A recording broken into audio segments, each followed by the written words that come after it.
saw lobster and it was purple.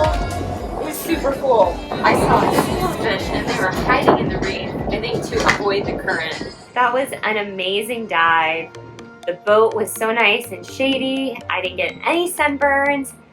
The reef was incredible. There's absolutely no coral bleaching, which I've never seen, and there's no trash. I looked for trash because I always like to clean up trash while I'm diving as my way of giving back to Mother Earth. But there's none here. They take care of it so well.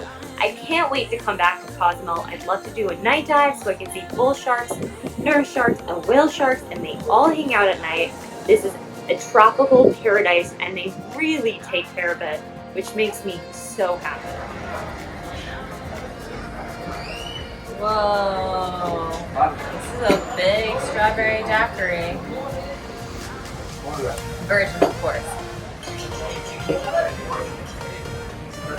One of my favorite foods are fish tacos, and I haven't eaten them at all since I've been here. So I'm here at Palermo's, and I'm excited to try the fish tacos. It is amazing. The fish is so fresh, not fishy at all.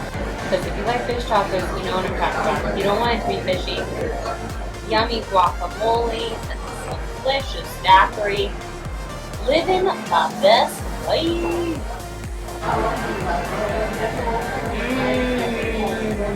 Perfect amount of spice. You can taste that blackened flavor.